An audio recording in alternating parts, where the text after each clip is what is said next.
Hello and welcome to VR Reviews. Today we're reviewing the Marvel Legends Miss Marvel from the Target exclusive box set.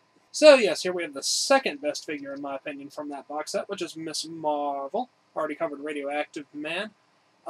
There was already a Marvel Legends Miss Marvel. This one's probably better. I don't actually have the Toy Biz one, but I think I probably just like the general look of this one a bit more.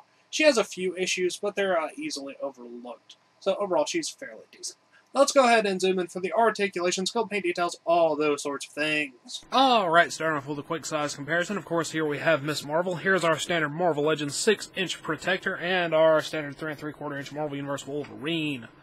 As you can tell, Miss Marvel is a standard Marvel Legends size, so she's pretty much the exact same size as Protector, and of course much bigger than a Marvel Universe figure. Now let's get the other two out of here and just look at Miss Marvel. Alright, moving on to our 360 spin, here you can see Miss Marvel. Pretty much all of her clothing is black, and then she has a red sash on her waist. That is a floating piece, a loose piece, so you can move that around however you really want to. She has her big sort of gold lightning bolty symbol thing there on her chest, and other than that, everything is just a standard sort of skin tone. Her paint is a little bit weird around the hip area, because it's flesh tone painted over black, which is never going to look quite right. So the paint doesn't match up quite as well as it should. Could be worse, but it's still a bit noticeable.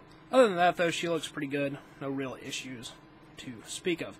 Now let's go ahead and zoom in on her head sculpt. Head sculpt-wise, Miss Marvel looks pretty decent. Her hair is properly textured and is a yellowy blonde kind of color.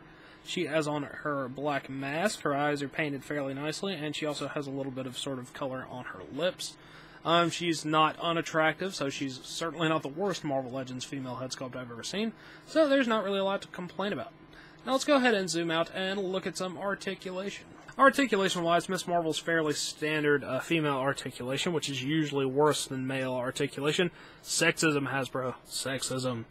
Ball peg head, that rotates, goes forward and back a little bit. Her hair gets in the way a lot.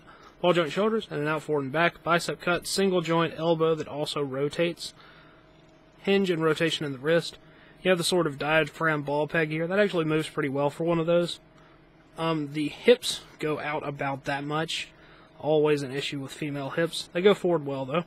Bicep cut, double jointed knees, and pivot and hinge in the ankle.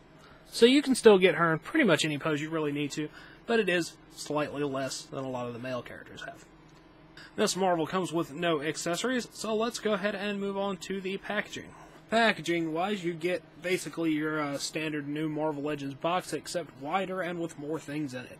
Collector's Edition, Marvel Legends Infinite Series, Miss Marvel, Captain America, and Radioactive Man. On the back, you get pictures of the figures and little descriptions for each character. As always, these are good for in or out of package display, so yeah, Miss Marvel. Alright, that wraps it up for Miss Marvel, so until next time, goodbye!